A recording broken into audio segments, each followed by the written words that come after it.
All right, well, we get back to Acts chapter 23 this morning, where Paul is in the protective custody of Rome. Claudius Lysias has recently found out that Paul is a Roman citizen, and so he is, of course, panicked. He is freaking out because he realizes that he has had Paul arrested, and he was about that close to having Paul flogged before Paul finally let the cat out of the bag that, okay, wait a minute, I'm a Roman citizen, don't do that. And of course, the penalty for arresting and beating a Roman citizen before he was actually charged, convicted of a crime, was pretty swift in the Roman Empire. Arrest, certainly. Execution, potentially. So that's something that Claudius Lysias, of course, does not want to get mixed up into. So he sets up a preliminary trial for Paul, and it's before the Sanhedrin, and you can kind of get the wrong idea there. It seems like the Sanhedrin is kind of running that trial, and they're not. That was not the case. Now, we already studied this, verses 1 through 10, and that's not the case. This was the tribune, Claudius Lysias, throwing them both in the same space, the Sanhedrin with Paul. So it's Rome that is in charge of this preliminary trial.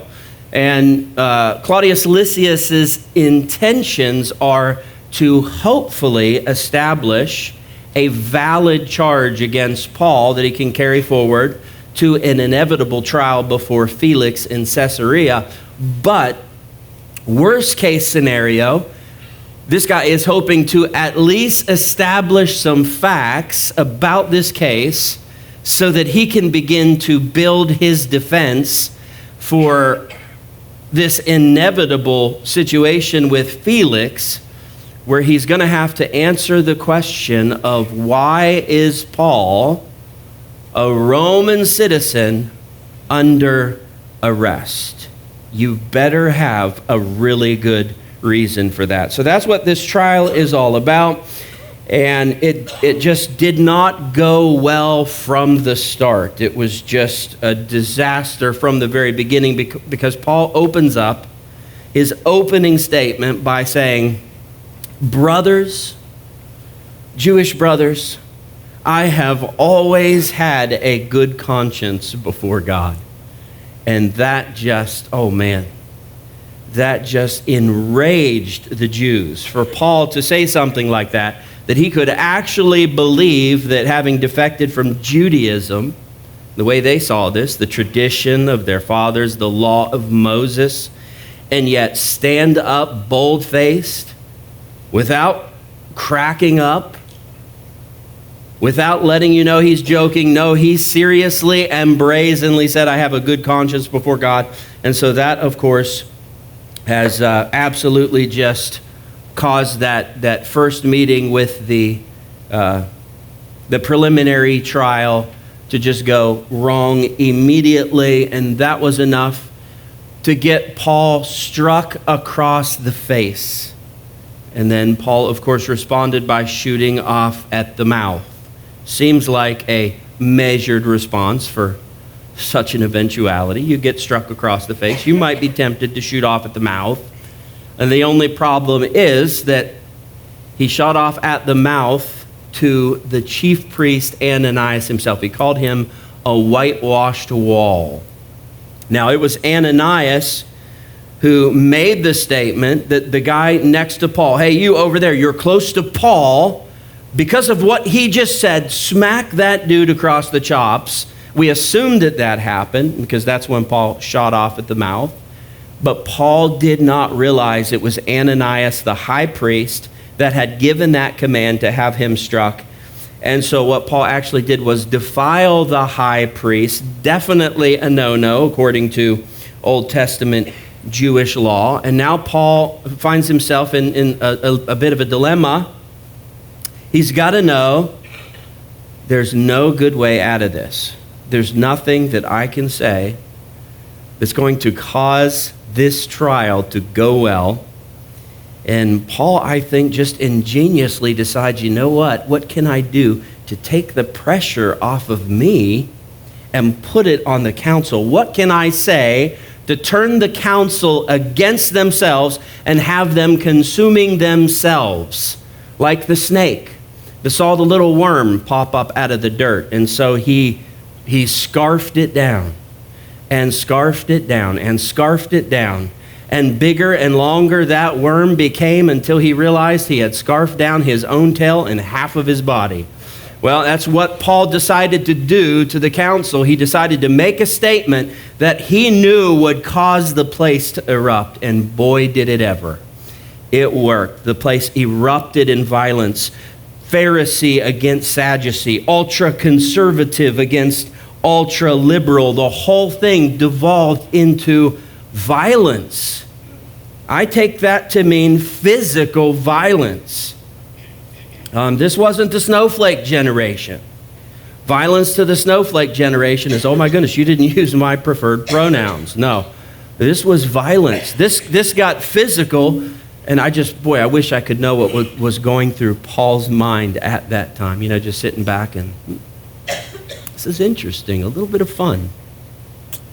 And don't act like you don't understand that. I think you kind of enjoy it when you see the atheist devouring one another online, disagreeing with themselves, contradicting themselves, arguing one among the other. It kind of feels good. It appeals to that fallen, sick part of our nature a little bit. But Paul had successfully done it. He had turned the Sanhedrin, the council, against itself. And the tribune finally ordered Paul to be pulled out of there before he was torn to pieces. And Paul is once again in the protective custody of Rome. That is where we find him as we pick up here in the narrative. He is safely protected by Roman soldiers there in the barracks of the Antonia fortress. And we're going to read now beginning in chapter 23, verse 11, and try to finish this whole chapter, which is going to end with Paul sitting down there, or I should say up north, in Caesarea, awaiting trial before Felix. Verse 11, the following night, so not the night of the preliminary trial, but the night after that, the following night, the Lord stood by him. The Lord stood by him.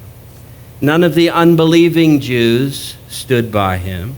You say, well, Arlyn, that's obvious. Of course they wouldn't. But hey, I mean, Paul did turn the Pharisees back to his side a little bit there by getting them arguing about the resurrection. The Pharisees came around and said, yeah, you know what? We agree with Paul on that, and we can't stand the belief of the Sadducees because they don't believe in a resurrection. But no, it wasn't a hard enough turn for the Pharisees to stand by Paul in the rest of this trial. But more disturbing, neither did any of the believing Jews in Jerusalem come and stand by Paul's side.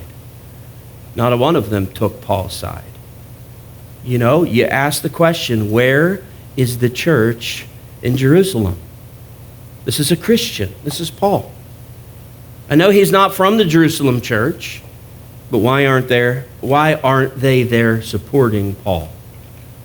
Well, the answer to that, we know, is in the fact that even the believing Jews in the church at Jerusalem have a bit of a problem with Paul, don't they? They would be fine with Paul teaching Gentiles that they don't need to live according to the law of Moses, but because rumor has spread around town and it's been taught to them that Paul has been instructing Jews that they don't need to abide by the law of Moses to be saved by Christ, that has soured the opinions of the believing Jews there in the Jerusalem church, and not a one of them showed up to support Paul. And I think worst of all here is, where is James? James is the pastor of the church in Jerusalem, the senior pastor. He is the brother, the half-brother of our Lord Jesus in his flesh. And it was his fault that Paul ends up where Paul is. All James would have to do is show up and say, look, guys, this was a complete misunderstanding. The only reason this happened is because Paul took my counsel and he decided to do this very Jewish thing in the temple, and some lies were made up about him. It's all a misunderstanding. Would you guys just let Paul go? All that he was trying to do was patch up the hostility that existed between him and the Orthodox Jews of Judaism. But not even James shows up. Paul has no one to stand by him except for the Lord. And that was enough. That's always enough. If the Lord is on your side, you are going to be just fine. Even when the rest of the world is against you. Doesn't matter. It's actually a great place to be in your spirituality, to reach the point where you realize that when it all comes down to it, the Lord is the only one that is always going to be there by your side. He's the only one guaranteed in this life that will not desert you, abandon you, depart from you, forsake you. He's given us those promises in His Word. I will never leave you or forsake you. I will be with you to the end of the age, to the end of the world as we know it. The Lord has given us those promises, and that's the only sure friend you're going to have by your side throughout all of life. You may be blessed with a good family, and maybe they're there for you all the time. Maybe they've never failed that yet. Maybe your church family has been awesome, and the church family has never let you down. They've always been there by your side. Wonderful. And man, you just feel like you can trust us. We love that. We love to hear those kind of things. And we're so glad that you feel like you can trust us, but be careful. Because no matter who it is in an earthly suit, I'm talking about earthly bodies here, we have the potential to fail you. We have the potential to not be there, standing by your side, supporting you when you feel like you really need it. Your family may fail to be by your side from time to time. Your church family may. Even church leadership right here at Anchored Fellowship, maybe we fail you from time to time. I did the best I could, but the only people that I could find for leadership, they were all human beings, every single one of them. Isn't that disappointing? But we did the best we could in putting together our leadership here for the fellowship. And because we're human beings, we may fail you. My only request to you is that we can't be there for you in your time of need if we don't know about it. So if you need us, you have to understand something. We aren't mind readers. And while we do pray, the Lord doesn't always tell us every single person in the fellowship that needs us at any given moment. So if you are in need and you need us to be there and support you and stand by your side, please let us know. Don't depend on us to find out about it through the grapevine. This church doesn't gossip. I've been through churches where you wouldn't have to worry about telling us. We'd know. Yeah, the grapevine was pretty active. It's not that way here.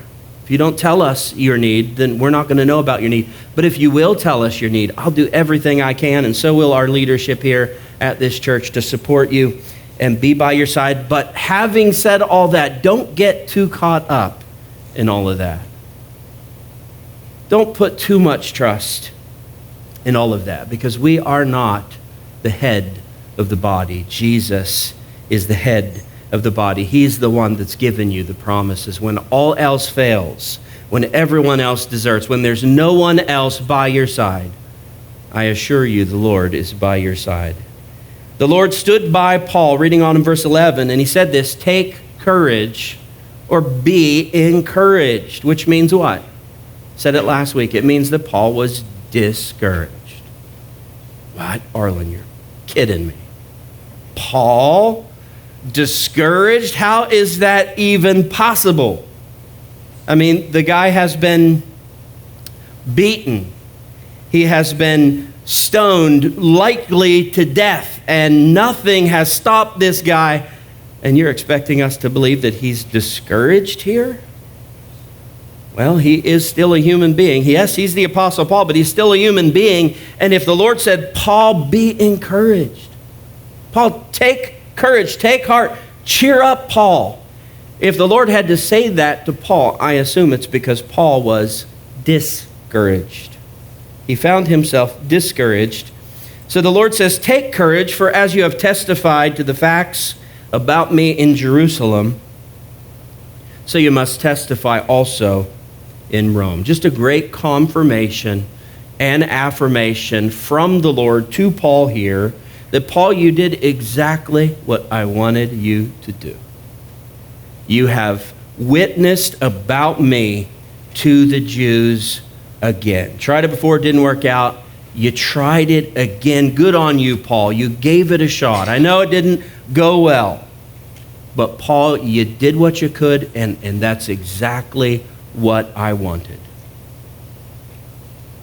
Now the Lord has a solid case against unbelief amongst the Jews there in Jerusalem, because they have just thoroughly heard the gospel of Christ time and again. And now the Lord's saying, I've got all the information I need for perfect judgment against any Jew in Jerusalem that won't believe on me. Paul, you accomplished my will. Not the results you wanted, but you accomplished my will, and you're going to do the same thing for me in Rome. Just as I had you testify here in Jerusalem, I'm going to have you testify before the Gentile rulers in Rome. Humanly speaking, Paul had a lot to be discouraged about. His dream sermon before the unbelieving Jews turned into a nightmare. Not a dream come true, but a nightmare. He knows this was his last chance to get to try to win the Jews to Christ by faith. And Paul knows this will be the last time that he will ever see the holy city of Jerusalem. Just let that sink in.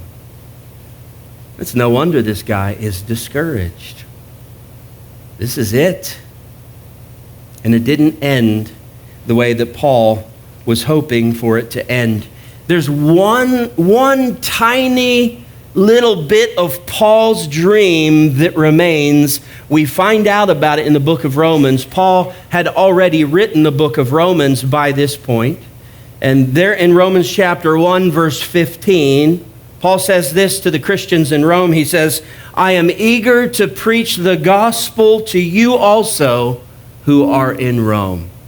That was the last part of Paul's dream. You know, I want to be able to go down there and just win every Jew in Jerusalem to Christ. X that one out. Didn't happen. But here's the part of Paul's dream that remains. I want to go up there to Rome and visit those Christians in Rome. I want to be able to witness to them. I want to be able to minister to them. I want to be able to break bread, fellowship with them. I want to visit those churches up there and see if I can bless them in some way by sharing the word of God. And now Paul would know that even that last bit of his dream that remains is very seriously in doubt. It is looking pretty impossible at this point. But the Lord has given Paul some comforting prophecy here, and that is, oh, you're gone to Rome, Paul. Just not quite the way that you were hoping for. And not to the end result that you were hoping for. You're not going to go there free on a missionary trip. You're not going to get to visit the churches up there in Rome.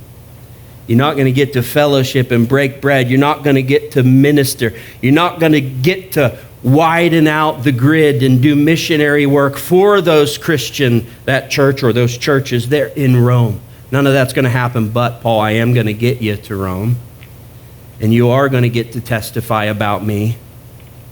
Not to the church, not to the believers, but to Roman rulers. And Paul, that's what I want. Verse 12. When it was day, the Jews made a plot and bound themselves by an oath neither to eat nor drink till they had killed Paul.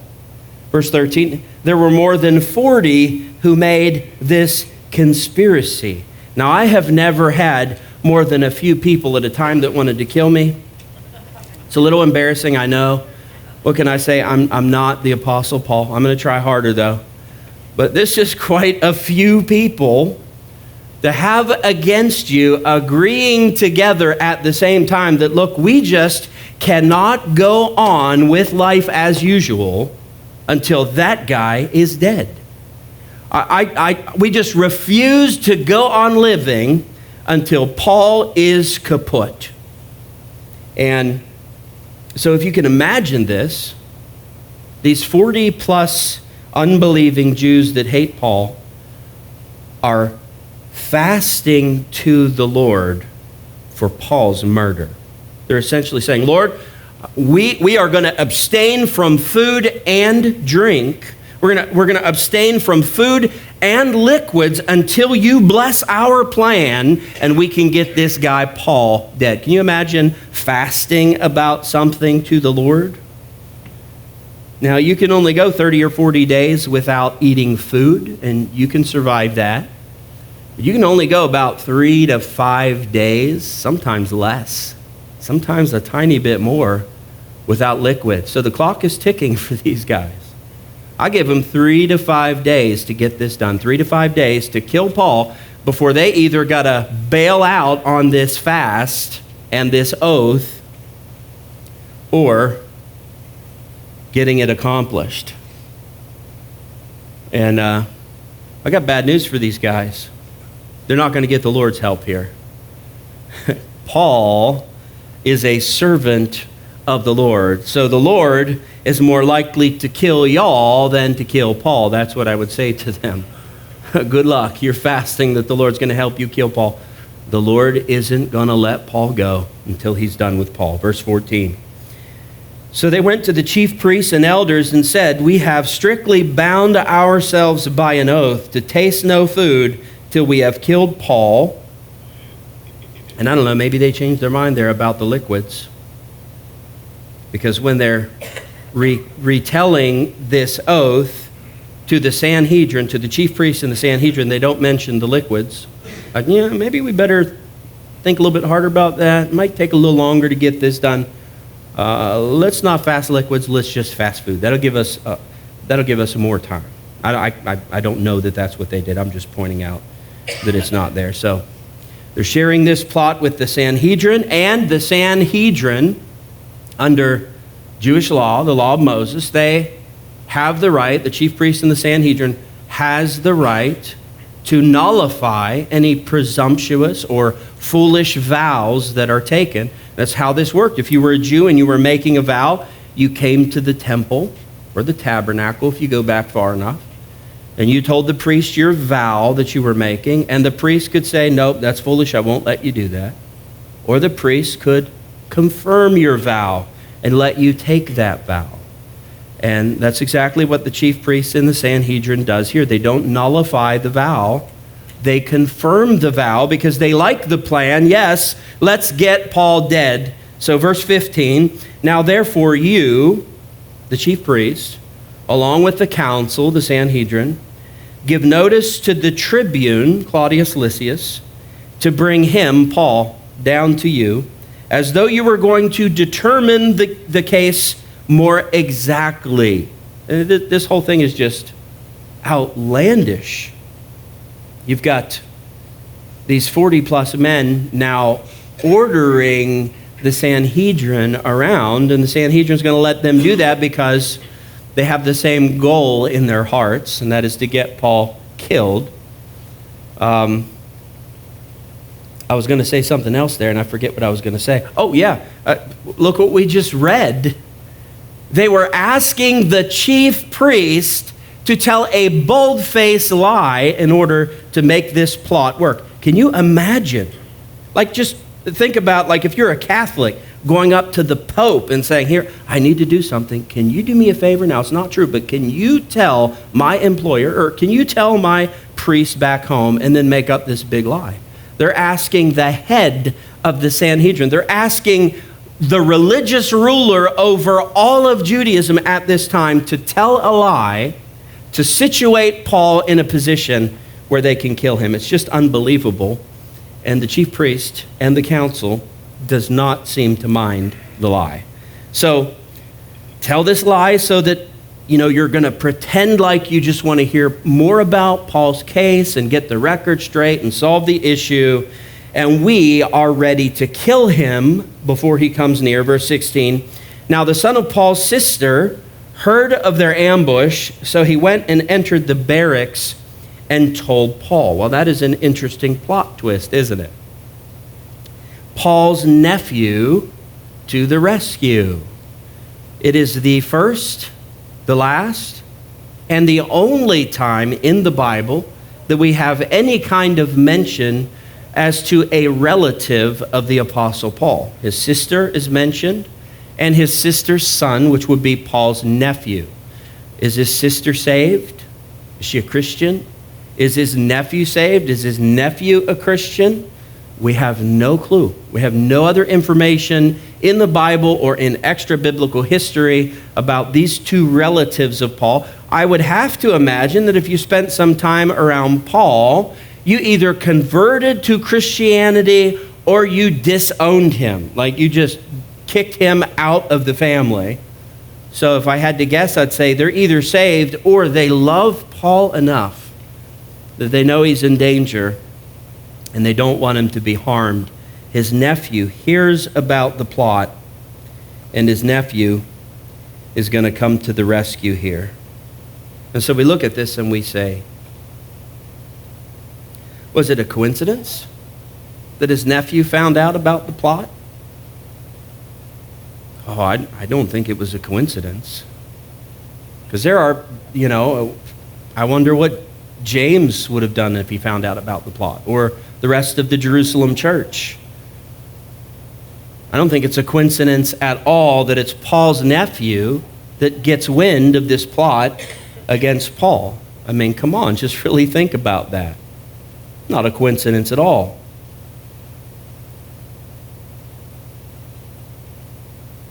That was God intervening. That's what that was. That was God always being 20 steps ahead or so of the enemy and causing the enemy's plans against you to backfire.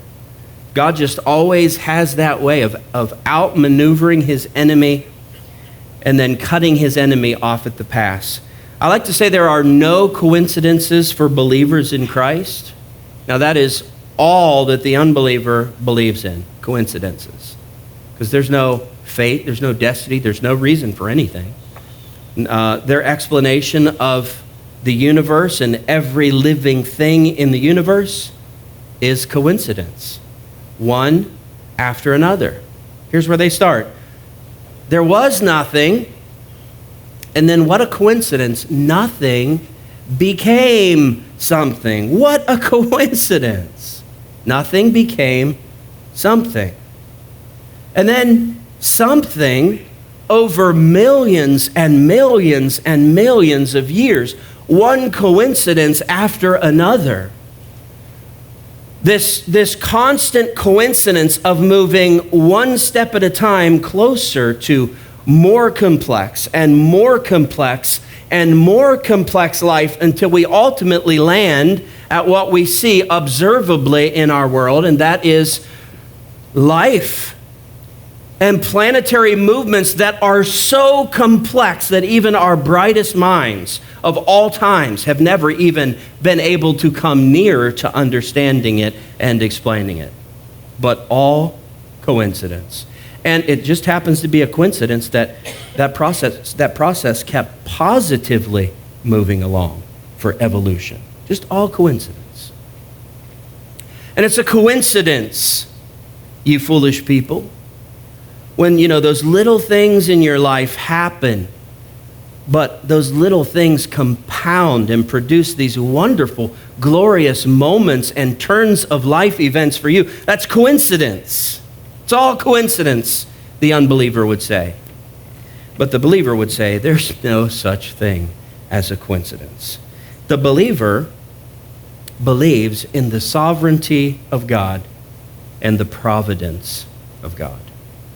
So the enemy sets the battlefield against you, and then the Lord moves his pieces into place, in this case, Paul's nephew, and that what results is a victory for the Lord and you because you're the Lord's. That's how this works. It was a God thing. Could I go so far as to say it was a miracle? It was a miracle. I mean, this would be a top secret, classified plot that they would do everything not to leak, and yet somehow, miraculously, I say, Paul's nephew finds out about it. I know when we think of miracles, we think of the big stuff. The lame man suddenly walking. The blind man suddenly seeing. The parting of the Red Sea. The sun standing still in the sky for a whole extra day. We think of the big things, and we miss the little things if we're not careful. It's no wonder that Jesus said so often, if you have ears to hear, let him hear. If you have eyes to see, let him see. It's no wonder he said that so often, because he wasn't talking about physical eyes and physical ears. He was talking about spiritual eyes and spiritual ears, to where we can see what could be easily explained away by the unbeliever as coincidence after coincidence. But yet we can see it with eyes of faith, with spiritual eyes, hear it with spiritual ears. The miracles that God does for us on a regular basis, even in those little movements of our life that produce gigantic blessings for us in the end. Miracles from God. Let's not miss it. Let's always be looking for that. The sovereignty of God, the providence of God. Verse 17, Paul called one of the centurions and said, take this young man to the tribune, for he has something to tell him. Verse 18, so he took him and brought him to the tribune and said, Paul, the prisoner, called me and asked me to bring this young man, and the Greek word there for young man could mean anywhere from 12 to 40 years old. That was the general time frame for the usage of that word, young man, 12 to 40 years old. He asked me to bring this young man to you as he has something to say to you. Verse 19, the tribune took him by the hand, which probably indicates that Paul's nephew was on the younger end of this spectrum. He was probably 12, 13, or 14 years old, because if you don't already know, let me break it to you. Manly men feel awkward with taking another man by the hand. It's just weird for us. We have a difficult enough time taking our wives by the hand. We are affectionately stopped up, most of us, in most cases. So the wife says, honey, would you just hold my hand for a minute? And the husband says, do you want to set the timer or do you want me to? That's men. What can I say? That's men. Not me, but most other men. So yeah, I think Paul's nephew is very young. He takes him by the hand and going aside, ask him privately, what is it that you have to tell me? Verse 20, and he said, the Jews have agreed to ask you to bring Paul down to the council tomorrow, as though he were going to inquire somewhat more closely about him. Verse 21, but do not be persuaded by them. For more than 40 of their men are lying in ambush for him, who have bound themselves by an oath neither to eat nor drink till they have killed him. And now they are ready, waiting for your consent. Verse 22. So the tribune dismissed the young man, charging him or warning him, tell no one that you have informed me about these things. Verse 23. Then he called 2 of the centurions, and again, centurion means a ruler over 100. But by the first century, that was usually more like 80. Centurion was a ruler over 80. But that aside, these 2 centurions that are selected, they're going to be commanding and leading more than just two centuries, more than 160 men, more than 200 men even. It says, he called 2 of the centurions and said, get ready, 200 soldiers. That's infantry. with 70 horsemen. Now that's not half horse, half man. This isn't Narnia. This is the Roman army. Not centaurs, centurions leading 70 horsemen. We would call that cavalry. So 200 infantry, 70 cavalry, and then he goes on to say 200 spearmen, and we would call that artillery. That was the closest thing to artillery they had. Spearmen. Not quite as good as the Patriot missile of our artillery, but that was the best they had. 200 spearmen on top of all of that. So 200 infantry, 70 cavalry, 200 artillery to go as far as Caesarea at the third hour of the night. So that's a total of 470 soldiers that will now be escorting Paul to his destination. Felix was actually the governor, the ruler in Caesarea. He was once a slave in Rome, but he grew up childhood friends with Claudius, who ends up becoming the Roman emperor in 41 AD. And when Claudius became the Roman emperor, what did he do? Well, he freed his buddy Felix. He freed him from being a slave, and he appointed him to a position of rule in Rome. It was the only time in history that a slave had ascended the ranks and become a Roman ruler. Roman historian Tacitus tells us that this guy Felix executed the prerogatives of a king, but with the spirit of a slave. So he was a slave, he ends up as a ruler, but he could never get past his past. He drug his past with him all his life, and that affected him even as a ruler. It was still in his psyche. He was still mad at the world because of his past. And I just think that's what you're always going to do if it's not that the Lord sets you free from your past. You're going to drag past slave mentality with you into your present, whatever that is. Doesn't matter how many times you get promoted, how much success you have, or fame, how much money you make. If you have a slave mentality, that's where you're going to stay. And you're going to take that out on other people. You're never going to be happy, and you're never going to be settled. It's like I said when we were studying the exodus of Israel out of Egypt. I told you back then, it was super easy for God to get Israel out of Egypt. What was not easy was getting Egypt out of Israel. You know, it's being chained to your past, and I can't tell you how unnecessary that is for a Christian and stress it enough. It's totally unnecessary for you to be dragging by chains the things from your past that are holding you down right now. The Bible tells us that Christ has set us free for freedom's sake. I just love that. Why did he set us free? Just because he wanted us to be free. So if we call upon him this morning, whatever it is from our past that we're dragging by chains, if we're still slaves to our sin, if that's still got us bound and we've believed in Christ, but we haven't had the faith to ask the Lord and believe the Lord to snap those chains for us and free us from our past, today might be a good day to do that. He's given you the right to become the son of God. He's given you a right to become the daughter of God. He's given you the right to be free from the past that perhaps you're unnecessarily dragging along through life even this morning. Verse 24. Also provide mounts, and that means they're going to provide a mounted horse for Paul to ride to Caesarea. Also provide mounts for Paul to ride and bring him safely to Felix, the governor. So Claudius Lysias, the tribune, he has now upped security for the apostle Paul.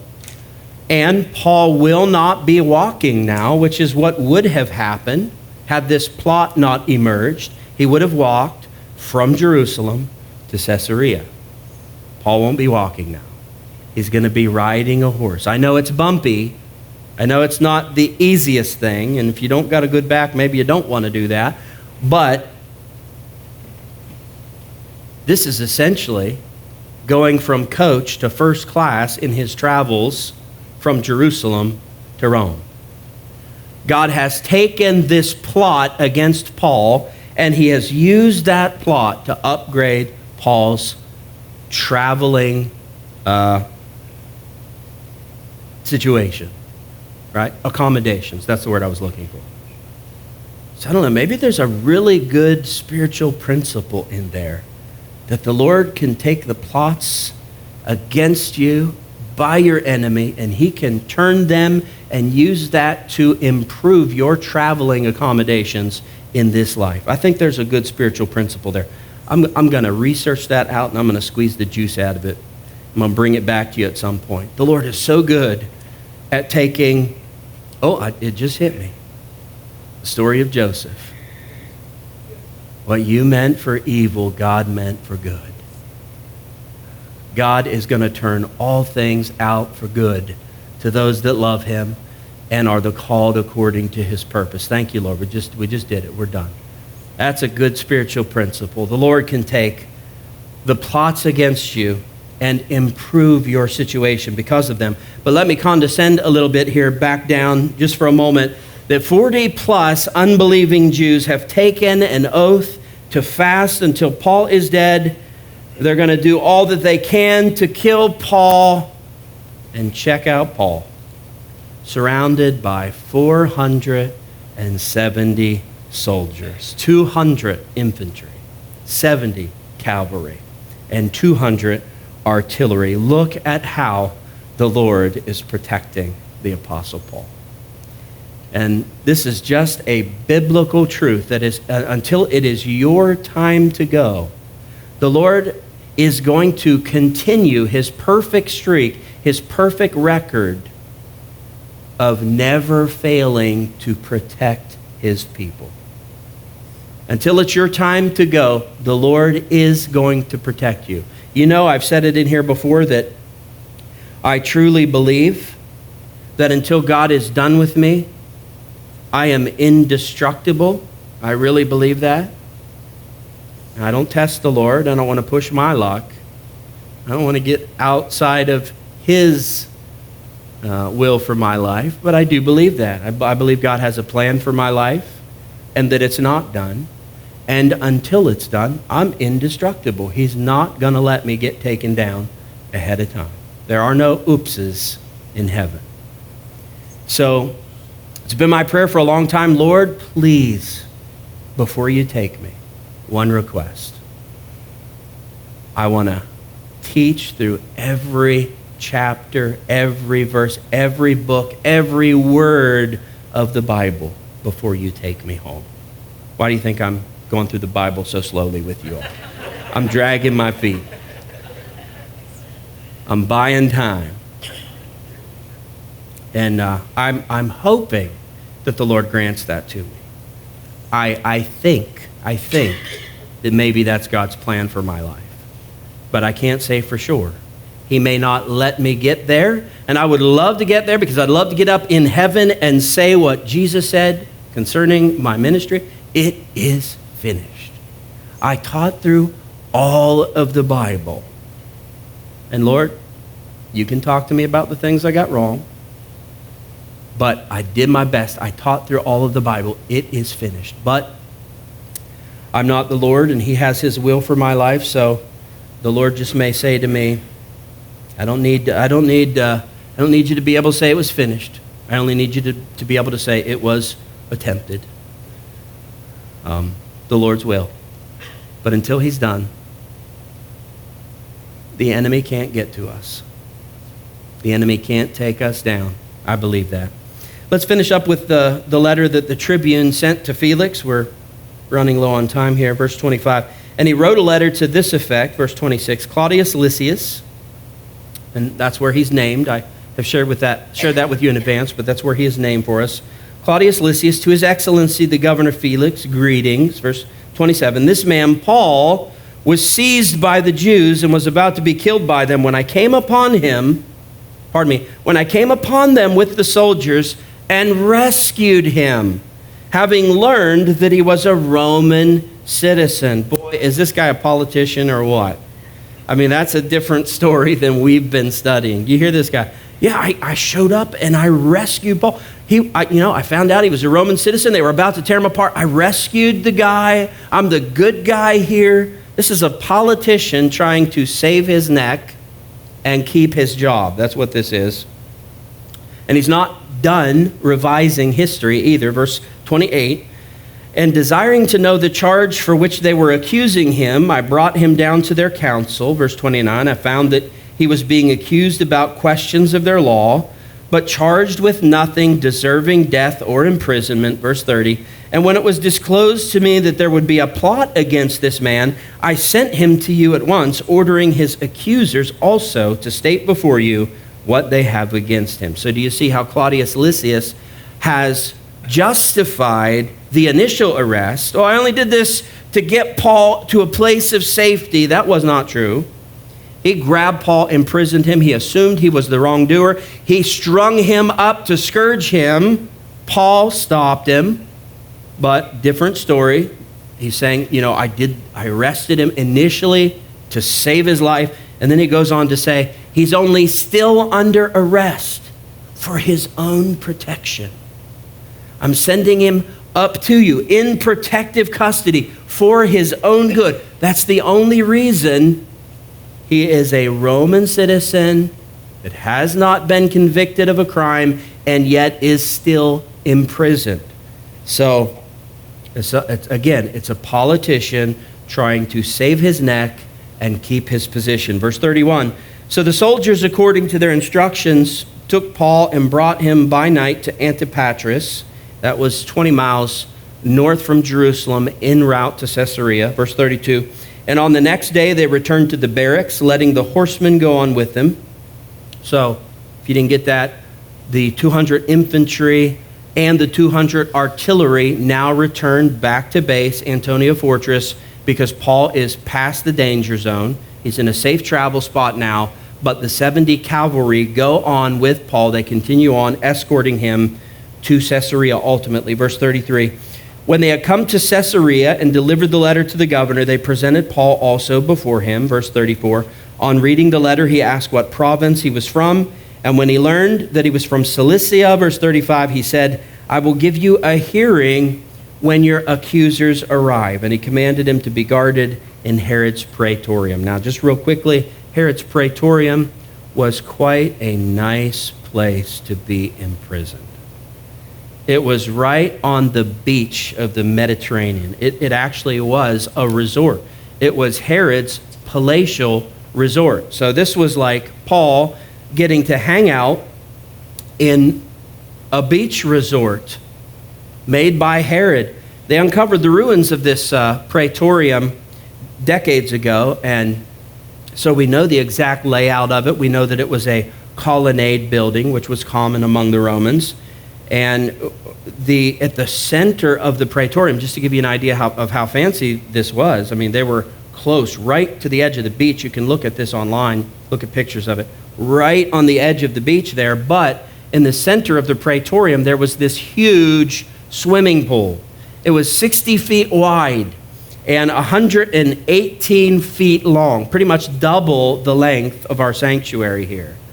And just an immaculate and a wonderful place for Paul to hang out. So Paul is unofficially arrested, but officially he's free. Officially, he's just waiting for trial. He has a trial coming up. So here's the extent of his limitations. Paul, stay here.